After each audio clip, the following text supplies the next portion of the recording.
देखिए आज देखेंगे हम सूरदास का जीवन परिचय देखेंगे। ठीक है, क्योंकि हर साल बोर्ड एग्जाम में ठीक है 2026 इस बार है क्लास 10th के लिए मोस्ट इम्पॉर्टेंट है। ठीक है, तो इसमें देखिए आता है 3 जीवन परिचय आता है। कहता है इसमें से कोई एक का जीवन परिचय संक्षिप्त में लिखिए और कोई एक कृति या एक रचना के बाद नाम लिखिए। सबसे पहले हम संक्षिप्त विवरण लिख लेंगे इसका। तो देखेंगे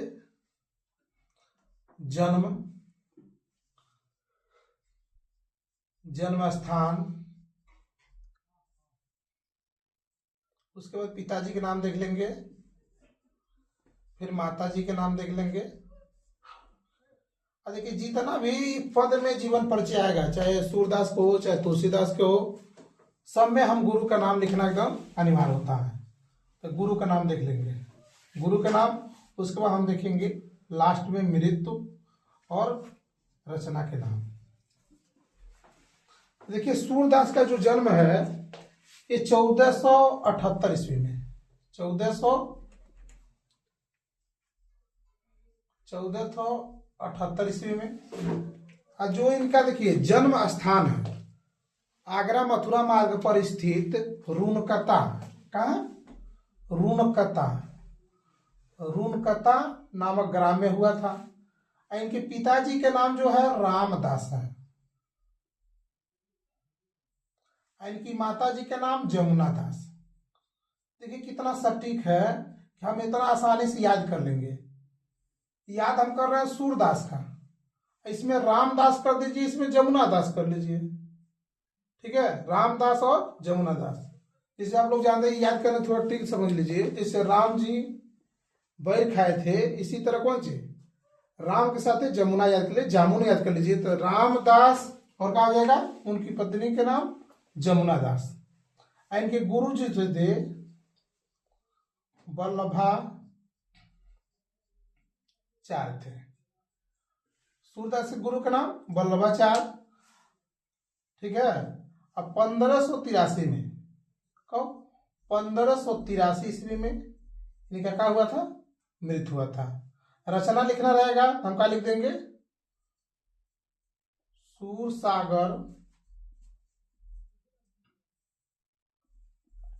सरावली साहित्य लहरी। ठीक है, अब देखिए इनका हम इनके बारे में थोड़ा संक्षिप्त विवरण ले लें। अगर कैसे हम जीवन परिचय लिखेंगे तो यहाँ हाथ डाल देंगे जीवन परिचय, और दाहिने साइड में ये लिखेंगे संक्षिप्त में लिख देंगे। अब यहां से लिखेंगे कैसे, देख लीजिए। हम लिखेंगे इसमें सूरदास का जो जन्म था 1478 ईस्वी में हुआ था। कहाँ हुआ था? कहेंगे आगरा मथुरा मार्ग पर। आगरा मथुरा मार्ग मान लीजिए सड़क है, यहीं पर स्थित है कौन गांव? रूनकता नामक ग्राम में हुआ था। इनके पिताजी का नाम रामदास था, इनकी माताजी का नाम जमुना दास था। ठीक है, पिताजी का रामदास हो जाएगा और माताजी का नाम जमुना दास हो जाएगा। और गुरु इनका कौन हो जाएंगे? वल्लभाचार्य। कौन हो जाएंगे? वल्लभाचार्य। ये देखिए जन्म से ही जन्मांध थे। जन्मांध मतलब ये खुद बोल रहे हैं कि अपने आप को जन्मांध बोले हैं, मतलब इसका मतलब हुआ कि सूरदास बचपन से ही क्या थे? बचपन से ही अंधे थे। ठीक है, अब ये बचपन से ही क्या करते थे? भक्ति गान करते थे, भक्ति गान। इसलिए इनके गुरु जो थे कौन? वल्लभाचार्य। इनके श्रीनाथ के मंदिर पर कीर्तन का भार सौंप दिया।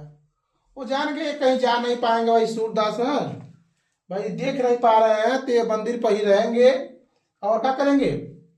कीर्तन समय समय से होना न होना यही तय करेंगे। इन्हीं के भार सौंप दिया गया। अब देखिए जो गुरु थे वल्लभाचार्य, इनके लड़के थे विट्ठलनाथ। कौन थे? विट्ठलनाथ, जो एक 8 कवियों की अष्टछाप नामक एक संगठन था, जिसमें सबसे सर्वश्रेष्ठ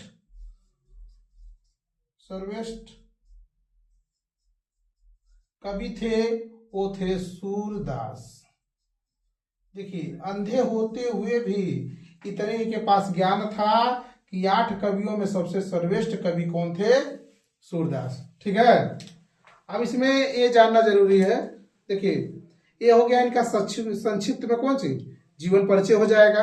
आप कहेंगे इनका मृत्यु हुआ था सन 1583 ईस्वी में। आपको देखिए शॉर्टकट में लिख देना है, बहुत ज्यादा विवरण नहीं लिखना है। दाहिने साइड में ये लिख दीजिए, जन्म 1478, जन्म स्थान रुनकता, पिताजी के नाम रामदास और माताजी के नाम जमुना दास, गुरु वल्लभाचार्य, और मृत्यु हुआ था 1483 ईस्वी में। रचना लिख रहे हैं सूर सागर, सुर सरावली, साहित्य लहरी। ठीक है, एकदम देखिए ये कई बार में लिखेंगे। सूरदास का जन्म सन 1478 ईस्वी में आगरा मथुरा मार्ग पर स्थित रुनकता नामक ग्राम में हुआ था। ठीक है, इनके पिताजी के नाम रामदास था और माताजी का नाम जमुना दास और गुरु का नाम वल्लभाचार्य था। ये बचपन से ही भक्ति काल में लीन रहते थे। ठीक है, इसलिए इनके जो गुरु वल्लभाचार्य थे, इनके श्रीनाथ के मंदिर पर कीर्तन का कारोबार सौंप दिया। और जो विट्ठलनाथ दे, ये 8 कवियों के अष्टछाप जो संगठन किए थे, उसमें सबसे सर्वश्रेष्ठ सूरदास जी थे। गौ घाट पर एक कृष्ण भक्त थे। कृष्ण की लीला की रचना करते हुए सन 1583 ईस्वी में इनका क्या हो गया? स्वर्गवास हो गया। अब ये देखिए बहुत मोस्ट इंपॉर्टेंट है, याद करके जाना ही है, हर साल बोर्ड एग्जाम में आता है।